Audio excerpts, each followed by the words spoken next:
Hey everyone, this is Elenbaas from Nightlight Astrology. Happy Monday, everybody. Today we are going to take a look at what is arguably the biggest transit of the week, and that is the Sun passing over the south node of the Moon in the sign of Libra right after our solar eclipse, and then moving into a square with Pluto. That's going to happen by the weekend, but this is a week that, in a sense, is moving toward this inevitable aspect, and it's a powerful one. So we want to spend time prepping ourselves for it at the very beginning of this week.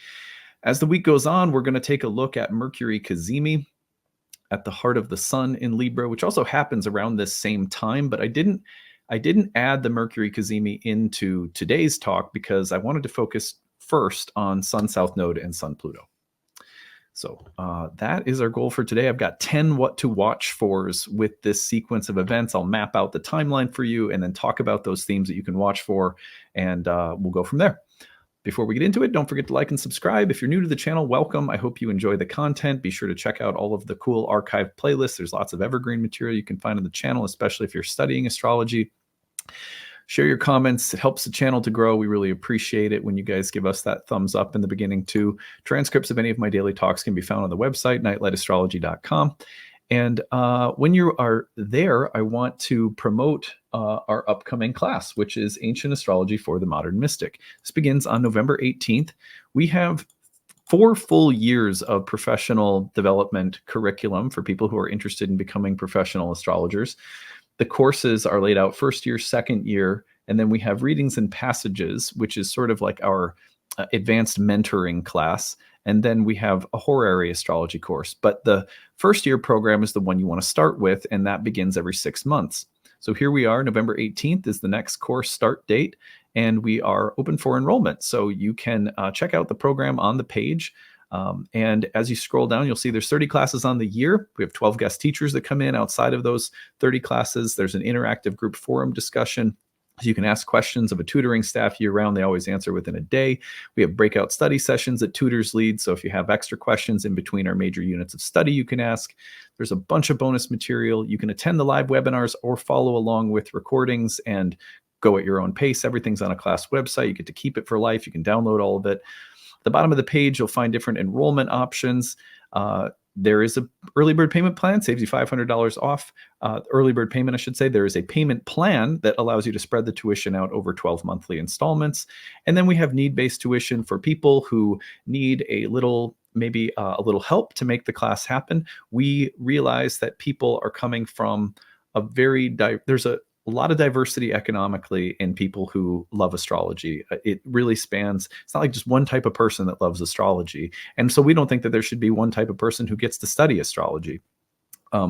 Obviously, astrologers have to make a living, but I think one of the good fortunes of Nightlight and the Nightlight Astrology School has been over the years that we've been able to have people who look and say, you know what, I can afford your price point, and so I'll go ahead and pay that. But then there's other people that say, I can't afford that, and we trust you to make that decision and say, I need a little help, apply for the tuition assistance. And we have found that we've had nothing but really honest people in integrity using this kind of unique system that we have. So if you are someone who could use a little help to make it happen, you want a sliding scale to work within to find the price point that's ideal for you because you have a tight budget, you're a single parent, you're on retirement fixed income, whatever your situation is, you're working 2 jobs and it's just tight, we get it. So, everyone should be able to study astrology, and that's what we think makes our program really fantastic, is that we have a lot of different people coming from a lot of different backgrounds that are able to share in the joy of this subject. So at any rate, if you want to use that, please do. Just click on the Apply Now button. If you could use the need-based tuition assistance, email us info@nightlightastrology.com if you have any questions whatsoever about whatever what the program entails or whatever you might have to ask us about the enrollment options or anything like that. Okay, well, the other thing that I want to promote today is my friends over at Astrology Hub. They have an Inner Circle program, which is coming up, starts in the new year. You have, if I'm going to scroll down here, you can learn more about it on astrologyhub.com. And when you go over to astrologyhub.com, let me actually, I'll just put this up in case you need There we go. I'll put a banner up so you can actually see the website. So it's astrologyhub.com. When you go there, what you're going to do is you're going to click on membership. And then this is the inner circle. What's cool about the inner circle, and I've actually been one of the teachers in one of the inner circle groups. I think it was 2000 and I want to say 22 that I was one of the 12 teachers on the year. So you got 12 different astrologers that lead you through one moon cycle for the year, looking at all the transits, the lessons, inherent, some like rituals of transformation you can do. So it's a really nice monthly moon circle that meets throughout the year. It's a little different than our Roots and Spheres program, for example, where we're working through the year, but we're working with plants. You got the same two teachers. I like offering this to people because it's another really great monthly moon circle that Astrology Hub offers that I've participated in as a teacher in the past. And it's really, what I like about it is that you get you get a bunch of different astrologers giving you their insights. So it's a way of receiving a lot of wisdom about astrology and taking a yearly journey through the transits of the year with 12 different astrologers. And again, you can scroll down and learn more about it. And the other thing that I like is that each astrologer teaches like one master class on the year. So anyway, my master class, I can't remember what, I think it might have been on, I'm trying to remember what it was. Maybe it was on Saturn. I don't remember.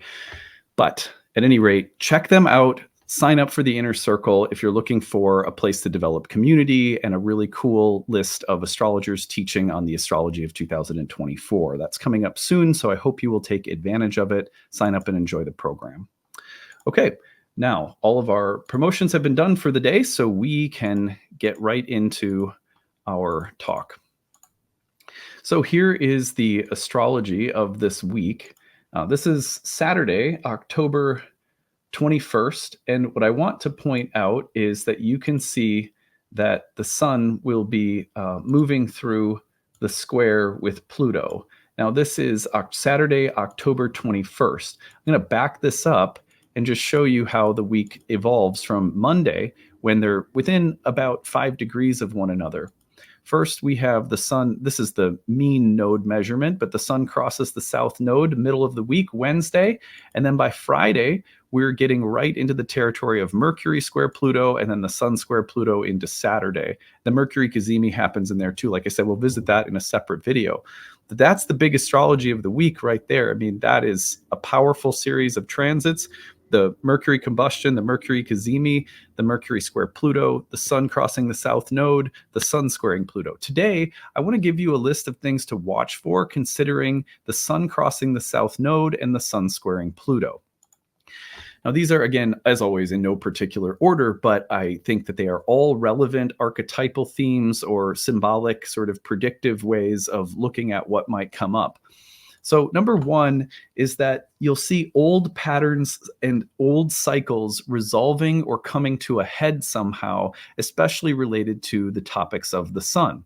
Now, and this is because the sun crossing the south node has a way of crystallizing things that have a history behind them, something that exists in the past or that has a long history. When the sun comes across the south node, you can feel sort of illuminated from within, which is beautiful. You can kind of say, I've come to the conclusion of a great cycle. I think it's interesting that this will be happening for me as I'm at my sister's wedding.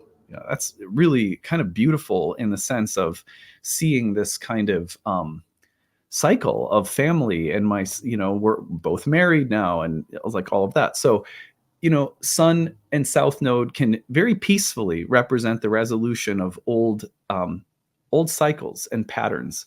And then anything related to the sun, you can see coming to some kind of head or conclusion. And the reason for that is, of course, that the sun's symbolism when it crosses the south node becomes a critical part of what from the past is reaching its moment of integration or release or completion or closure, however we want to look at it. Sun stuff would be anything related to, solar figures, like leaders, fathers, paternal karma, anything related to your sense of ambition or purpose in life too. Somehow a purpose that you've had. You're reaching a moment of having realized something about it or completed or achieved something relative to a set of goals or a series of goals that you've had over a long period of time. Now it's like you're ready to let them go, or somehow something has been realized or reached or accomplished, or a pattern of striving for something has reached its dead end. It's like, I'm not going to do this anymore. So watch for anything related to the sun, especially on the broadest level: ambitions, our sense of purpose, what motivates us, a kind of direction that our life is taking, reaching some place of closure, crystallization, completion, accomplishment, resolution, letting go, for better or worse. Number 2 would be difficult choices. The sun crossing the south node in the sign of Libra, as it also squares Pluto, could suggest that we have to make a difficult choice. Now, I talked at length in another video about the importance of the sign of Libra in the eclipse that we had, of making choices that reflect an inner subjective being that is making a choice from the position of being a soul, rather than only making a choice based on sort of pre-existing criteria or some kind of social algebra or calculus or whatever. So difficult choices can come up. We can be faced with looking at different things, weighing different options, somehow being thrust into the middle of something that we feel like, oh, I don't want to be in the middle of it. So how do I make a choice that sort of exonerates me from anyone being upset or disappointed? But there it is. We may have to make a difficult choice. Difficult choices with this kind of signature might disappoint someone, but can you make that choice from the position of your soul? And it might feel weighty or heavy, or the choice may have some kind of history behind it with the connection of the South Node and Pluto. Number 3 would be a reduction of the light. The South Node can simply diminish things that it touches. This was one of the meanings that ancient astrologers gave the South Node, as a general meaning of reduction or diminishment. So when the sun crosses the South Node of the moon, there can be a reduction or diminishment of light. That could mean, you get a cold, like something super mundane like that, or it could be that there's a lack of clarity. Sometimes you will see, for this reason, that we also have, so just reduction of light in general could mean that vitality, spirit, understanding, consciousness is just somehow dimmed as you go through some passage where it's just hard to see clearly what's going on, or it's hard to see clearly what to do. This leads into the death and rebirth of solar figures theme, because a reduction of the light could mean that solar figures are ready to pass, or in some cases, some like you could imagine someone who's older or sick literally leaving their body and moving to their next lifetime, something I believe in personally. But on the other hand, you could see the death and rebirth symbolism being metaphorical. You get your boss leaves your company and you get a new boss. So the death and rebirth around solar figures may have a distinctly paternal flavor around it, like fathers, karma around fathers, and death and rebirth signatures, healing and growth, transformation relative to dad karma. But also anything at all that would represent a leader, or even within yourself, some sense of your own authority or your own intelligence going through a death and rebirth. I thought I was being intelligent making this decision, but I got a lot of feedback from it that makes me realize that my own unconscious was at work, right? And so I have to reevaluate, how I see myself, and I have to kind of evaluate my own sense of judgment. Like I don't always have things right, or I can get things wrong, or whatever. So the death and rebirth of solar figures can also be about the solar figure within us, the wise judge, the parent, the leader, the authority figure. And that part of us has to go through some kind of transformation. Number 5 would be a diplomatic crisis, where there are multiple conflicting needs or values, and it's just hard to make everyone happy. And you have to kind of come up with a decision or a choice that balances competing needs, values, etc. So just watch for the sun in Libra to be trying to mediate a difficult situation where there might be conflicting ideas or values or needs or desires.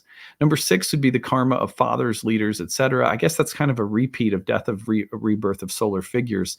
But I mean, what I guess more specifically, what I mean here is that if you have a behavioral pattern that has its roots in your dad, if your dad had a drinking problem and you have a drinking problem and suddenly you're hitting rock bottom and breaking the chain by getting sober, this would be very Sun square Pluto around the South Node. Anything that serves as a moment of breakdown and breakthrough relative to what you carry that comes from your father or the people who have been like leaders or guiding lights in your life, if they have been great examples or if they've been terrible examples, but your connection to those people and how that connection is coming forth within you in this moment, that could be a very strong theme this week. For example, you might see it come up in terms of you know, a change or a shift in your responsibility and how you handle that, or you know, whether you're ready for that or want more responsibility or not. And looking at, you know, well, for example, you know, some people might say, well, gosh, I'm getting more opportunity to work, but my dad was a workaholic and I don't want to repeat that pattern with my kids or something. All right. Anyway, the number 7 on my list is the truth in plain sight. An erupt, Sun-Pluto with Mercury too, an eruption of unconscious material coming up, and it's just like, well, there it is. There's the truth. Here's the thing that we haven't been able to see. Now we can see it. Now we know the truth. It was unclear, but now we can see. Number 8 would be the velvet glove covering the iron fist. Pluto in Capricorn's the iron fist. The velvet glove might be the Sun in Libra or Mercury in Libra.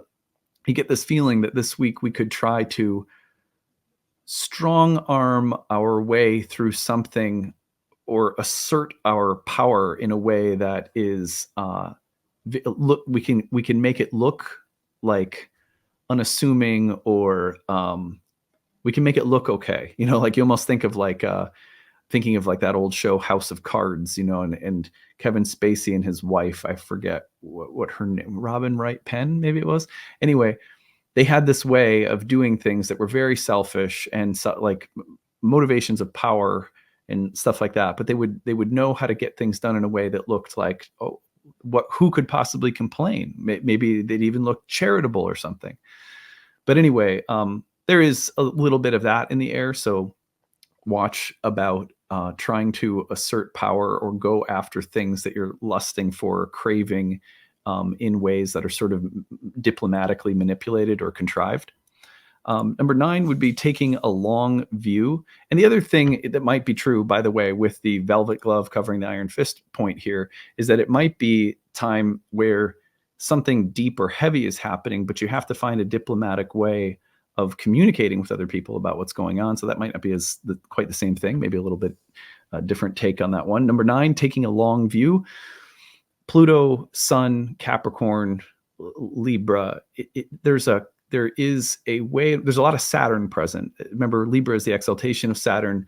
Capricorn is the domicile of Saturn. Saturn takes a long view on things. And so it might be a point where you reach a bubbling or boiling over point, and the temptation is to react, but you might be rewarded if you pause and take a long view, a long-term approach to dealing with something. Number 10 would be letting go of an old ideal, the basic death of the sun idea that we started with, which is that the sun will represent ideal images, ambitions, things we love, or things that we cast in gold in our mind's eye. And this could be a moment where we simply have to let go of a certain idyllic way that we've had of looking at someone or something. And that could actually be relieving. Or a transformation from one image or ideal to a new, transformed, deepened, more soulful, more honest, more authentic ideal.